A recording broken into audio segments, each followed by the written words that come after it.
কোন সিজদা? হামিম আস-সাজদা।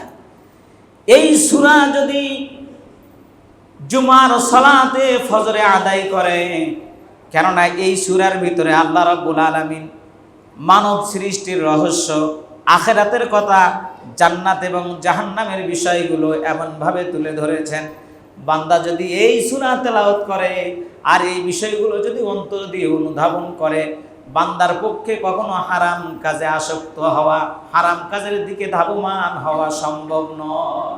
সুবহানাল্লাহ। এই জন্য কোন সূরা তেলাওয়াত করা? হামিম সিজদা।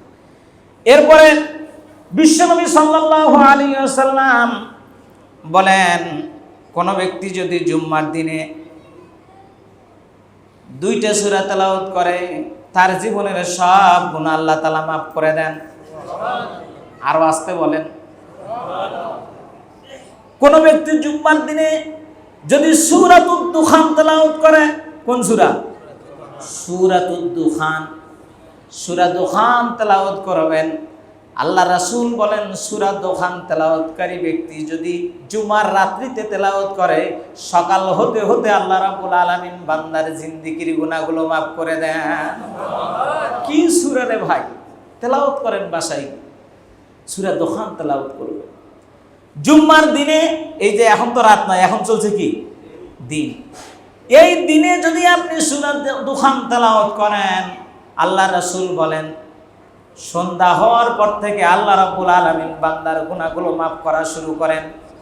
এমন যত সগীরা কবিরা, জাহিরি বাতিনি, যত বড় গুনাহই হোক না কেন, আল্লাহ রাব্বুল আলামিন বান্দার জীবনের সব গুনাহগুলো মাফ করে দেন। এই জন্য কোন সূরা তেলাওয়াত করবেন? সূরা দুখান। এরপরে কোন ব্যক্তি যদি সূরাতুল কাহাফ তেলাওয়াত করে, আজকেও যখন মসজিদে ঢোকার পর সূরা দুখান আর সূরা কাহাফ তেলাওয়াত করতেছিলাম, আরে কপাল পরা হতভাগা, আমরা তো বুঝি না। আল্লাহ রাসূল বলেন, এই ফিতনার জামানা। এখন চলছে কিসের জামানা? ফিতনার জামানা না ভাই?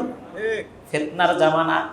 এত সুন্দর একটা মসজিদ, এই মসজিদে ঢোকার সময়ও আমরা নজরের হেফাজত করতে পারি না। কিসের হেফাজত? নজরের হেফাজত হয়। বিশ্বনবী সাল্লাল্লাহু আলাইহি ওয়াসাল্লাম বলেছেন, মানুষ যদি 3টা জিনিসের পর্দা না করে, কয়টার পর্দা? জবানের পর্দা যদি না হয়, নজরের পর্দা যদি না হয়, এই 2টার পর্দা না হইলে আপনি পোশাক দিয়ে যতই পর্দা করেন না কেন, যতই আপনার ইজ্জত আবরু ঢাকুন না কেন, এটা শুধুমাত্র একটা ফ্যাশন ছাড়া আর কিছুই নয়, ফ্যাশনে পরিণত হবে। এই জন্য জবানের হেফাজত, জবানের পর্দা, নজরের পর্দা, দৃষ্টির পর্দা।